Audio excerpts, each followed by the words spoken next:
રક્ષાબંધન એ બહેન માટે પોતાના વહાલસયા ભાઈ પ્રત્યેની નિષ્પાપ નિર્માણ અને નિસ્વાર્થ ભાવે સેવેલી શુભેચ્છાઓનો અને ત્યાગનો મહામૂલું પવિત્ર પ્રતીક છે.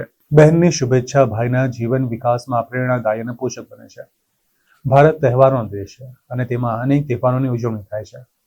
આપણે ધાર્મિક, સામાજિક અને રાષ્ટ્રીય તહેવારો ઉજવીએ છીએ. તેમાં રક્ષાબંધનનો તહેવાર આવે છે. રક્ષાબંધન એટલે ભાઈ બહેનનો તહેવાર છે. તેનું બીજું નામ બળેવ છે. રક્ષાબંધન શ્રાવણ મહિનાની પૂનમે આવે તે દિવસે બહેન ભાઈને તિલક કરે અને રાખડી બાંધે અને મીઠાઈ ખવડાવે. ભાઈ બહેનને ભેટ આપે, જેને લઈને આજે માંડવી અંબે માતાની પોળમાં બહેનો પોતાના ભાઈ માટે રાખડી ખરીદવા નીકળ્યા હતા. તે રક્ષાબંધનના આ વર્ષે બજારમાં યુનિકોર્ન, નાના બાળકો માટે ડોરેમોન, એવેન્જર, સાદી કૂટરની રાખડીઓ અને વિવિધ પ્રકારની રાખડીઓ જોવા મળી હતી. આ વર્ષે બજારમાં કોઈ પણ પ્રકારનો ભાવ વધારો જોવા મળ્યો નથી. ગ્રાહકી પણ સારા પ્રમાણમાં જોવા મળી હતી.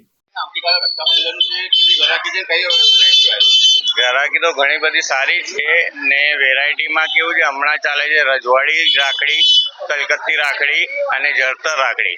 તેમાં પુષ્કળ આવક છે ને પુષ્કળ જાવક છે. ભગવાનની દયાથી આ ફેરે બહુ સારામાં સારું રેસ્પોન્સ છે. એ ગ્રાહક જે પ્રમાણે માંગે છે અમે એ પ્રમાણે વેરાયટી મંગાવીએ છીએ દર વર્ષે અને એ પ્રમાણે આપણાને રેસ્પોન્સ સારામાં સારું મળે છે સાહેબ. હમણાં ખાસ કરીને રજવાડી વર્ક અને રાજસ્થાની વર્ક જે રબારી લોકો રાજકોટની આઈટમ આવે છે એ વધારે ચાલે છે.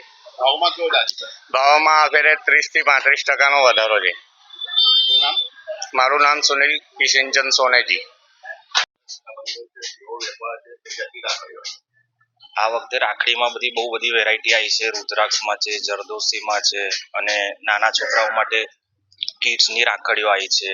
અને ગયા વર્ષે કરતાં આ વખતે રાખડીમાં વધારો થયો છે અને પબ્લિક પણ આ વખતે એટલું બધું કંઈ રસ નથી, પણ હમણાં છેલ્લા અઠવાડિયાથી થોડી ગ્રાહકી છે. રાખડી અમારા ત્યાં ₹5 થી લઈને 500 સુધી છે અને સારી ક્વોલિટીની છે અમારી ત્યાં રાખડીઓ.